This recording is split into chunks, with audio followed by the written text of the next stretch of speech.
Good morning students. 10वीं वाले बच्चे, सिद्धि हिंदी विद्यालय के इस ऑनलाइन क्लासेस में आपका हार्दिक स्वागत है। अब बच्चों, यहाँ पे मैंने आपको अभ्यासक्रम की सूची तो भिजवा ही दी है। अभ्यासक्रम की सूची के हिसाब से करीबन हमने छठा काव्य देखा। अब यहाँ पे छठा काव्य के बाद हम वापस काव्य ही लेंगे, 2 काव्य साथ में लेंगे, उसके बाद 2 पाठ। अब ये काव्य यहाँ पे ख़त्म होगा, छाया मत छूना, ये काव्य का शीर्षक है। ये काव्य ख़त्म होगा, उसके बाद हम आगे का जो लेसन है, मतलब 2 पाठ हमारे हो चुके हैं, ठीक है, नेताजी का चश्मा और बाल गोविंद भगत। उसके बाद जो तीसरा हमारा पाठ है लखनवी अंदाज, वो हम पाठ देखेंगे। लेकिन यहाँ पे वो पाठ देखने से पहले ये जो 7वां छठा काव्य हमने कौन सा पढ़ा, यहाँ पे आगे हमने छठा काव्य जो पढ़ा, उसके बाद यहाँ पे जो 7वां काव्य है छाया मत छूना। सबसे पहले तो मैं आपको ये यहाँ पे कवि का परिचय करवा देती हूँ। ये देखिए 7वां काव्य है गिरिजा कुमार माथुर। ये गिरिजा कुमार माथुर, उनका चित्र आपकी किताब में दिया गया है।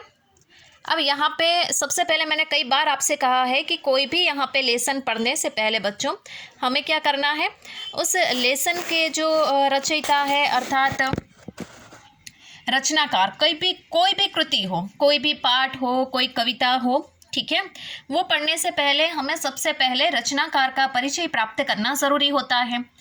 अब यहाँ पे 2 काव्य 2 पाठ हमने आगे पढ़े, उसके बाद हमने व्याकरण के 2 मुद्दे लिए, ठीक है। उसके बाद वापस हम 2 काव्य पढ़ेंगे और 2 पाठ पढ़ेंगे।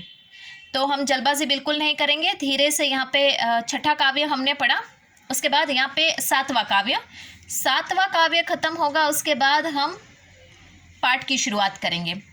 काव्य थोड़ा सा ही है। अब यहाँ पे सबसे पहले ये जो रचनाकार है, जो कवि है, मैंने जिसका चित्र आपको यहाँ पे बताया कवि का, गिरिजा कुमार माथुर। काव्य नंबर जो है वो 7वें काव्य में ये जो कवि हैं, सबसे पहले उनका परिचय प्राप्त कर लेते हैं। तो थोड़ा सा पढ़ लेते हैं। यहाँ पे गिरिजा कुमार माथुर का जन्म सन 1918 में गुना, मध्य प्रदेश में हुआ। प्रारंभिक शिक्षा झांसी, उत्तर प्रदेश में ग्रहण करने के बाद उन्होंने एमए अंग्रेजी व एलएलबी की उपाधि लखनऊ से अर्जित करना यानी प्राप्त करना। शुरू में कुछ समय तक वकालत की, बाद में आकाशवाणी और दूरदर्शन में कार्यरत हो गए। अब यहाँ पे उनके निधन के बारे में बताया गया है, और हमेशा की तरह जो हम करते हैं वही काम करेंगे। कौन सा? हाथ में पेंसिल लीजिए, आपके पास किताब है, उसमें अंडरलाइन कीजिए। कौन से वाक्य के नीचे आपको पेंसिल से रेखा खींचनी है वो मैं आपको बता दूं। गिरिजा कुमार माथुर का जन्म सन 1918 में गुना, सबसे पहले यहाँ अंडरलाइन। उसके बाद यहाँ पे उनकी मृत्यु कौन सी साल में हुई, तो यहाँ पे अंडरलाइन करनी है। तो ये 2 वाक्य के नीचे सबसे पहले बच्चों आप अंडरलाइन कर लो, ठीक है।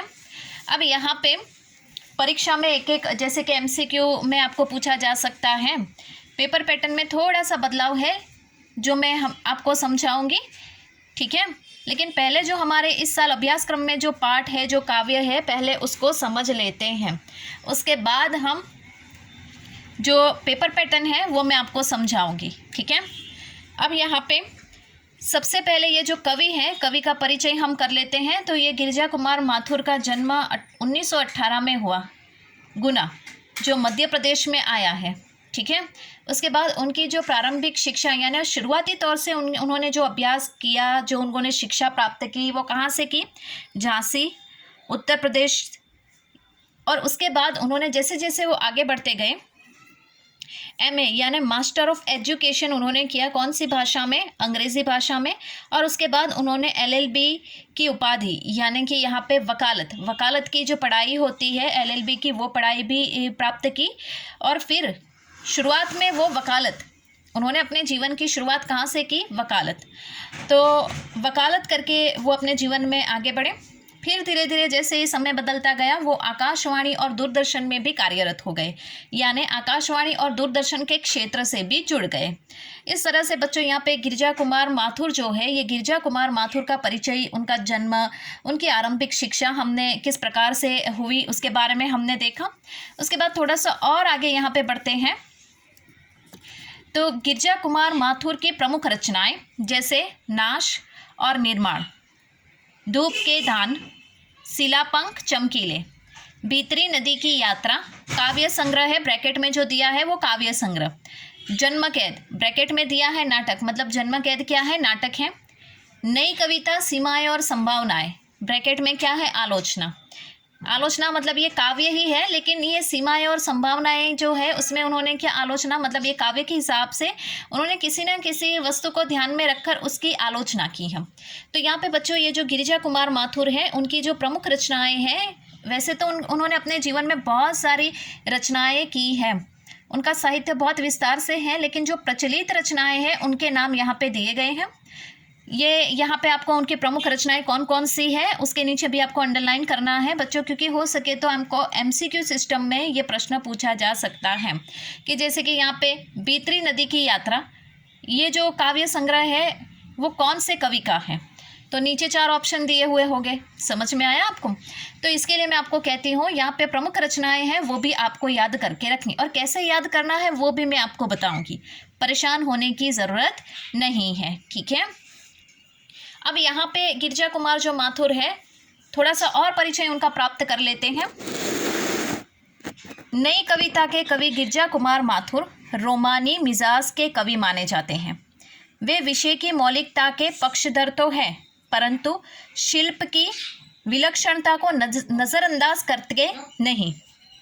चित्र को अधिक स्पष्ट करने के लिए वे वातावरण के रंग को भरते हैं। वे मुक्त छंद में ध्वनि साम्य के प्रयोग के कारण तुर्क के बिना भी कविता में संगीतात्मकता का संभव कर सके हैं। भाषा के 2 रंग उनकी कविताओं में मौजूद है। वे जहाँ रोमानी कविताओं में छोटी छोटी ध्वनि वाले बोलचाल के शब्दों का प्रयोग करते हैं, वही क्लासिक मिजाज की कविताओं में लंबी और गंभीर ध्वनियों वाले शब्दों को तरजीह देते हैं। अब यहाँ पे जिस प्रकार से ये जो गिरिजा कुमार माथुर है उनका मिजाज यानी उनका जो स्वभाव है वो रोमानी यानी थोड़े दिलचस्प स्वभाव के थे, अर्थात यहाँ पे जो साहित्य का निर्माण वो करते थे बच्चों, वो साहित्य थोड़ा अद्भुत प्रकार का था। उनके जो जिस विषय के ऊपर वो लिखना चाहते थे उनमें उनकी मौलिकता हमें स्पष्ट रूप से दिखाई देती थी, क्योंकि उनका ऐसा जिस तरह से उदाहरण के तौर पे हम कहें तो जैसे कि किसी इंसान को स्पीच देने के लिए उसके पास वो लिखा हुआ नहीं होता है, उसके मन में जो विचार आते हैं वो दिमाग और दिमाग तक वो ज़बान पर आ जाते हैं। तो उसी प्रकार से यहाँ पे गिरिजा कुमार माथुर एक ऐसे साहित्यकार है कि जिन्होंने जितने भी काव्य लिखे, जो भी रचनाएं की, नाटक लिखे, काव्य लिखे, तो इन रचनाओं में उनका मौलिक पंच लगता है, मतलब उन्होंने अपनी मौलिकता के आधार पर वो काव्य लिखा। इसके साथ साथ यहाँ पे इस बात को हम यह नज़रअंदाज नहीं कर सकते। दूसरी एक बात यहाँ पे है, उन्होंने चित्र को अधिक स्पष्ट करने के लिए वातावरण के रंग यहाँ पे वो जो कहना चाहते हैं, जैसे कि उनके दिमाग में किसी वस्तु को लेकर कोई सोच है तो उन्होंने शब्द साहित्य का सहारा लिया, शब्दों के माध्यम से उन्होंने अपने विचार प्रस्तुत किए और विचारों के माध्यम से वो चित्र बनाते गए। जैसे नहीं होता है हम कोई किताब पढ़ते हैं और पढ़ते पढ़ते वो कहानी हमें इतनी अच्छी लगती है वो किताब की कि हम पूरा मतलब हमारे दिमाग में, हमारे नज़रों के आगे वो पूरी कहानी चलती है जैसे चित्र चल रहा हो, है ना। वो कोई टीवी का पर्दा तो है नहीं कि हमें दिखाई दे, लेकिन फिर भी हम वो पढ़ते हैं तो हमारे नज़र के आगे वो पूरी कहानी जैसे कि हमें स्पष्ट दिखाई देती है। तो ऐसे सुंदर रंगों का चयन भी वो करते थे और मुक्त रूप से वो छंदों का प्रयोग करके अपने काव्यों को और ज़्यादा संगीतात्मक रूप देते थे।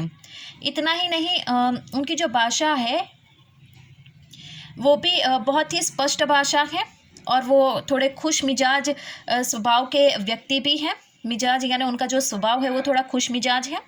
छोटी छोटी ध्वनियों वाली बोलचाल के शब्दों का प्रयोग करके वो यहाँ पे काव्य लिखते थे।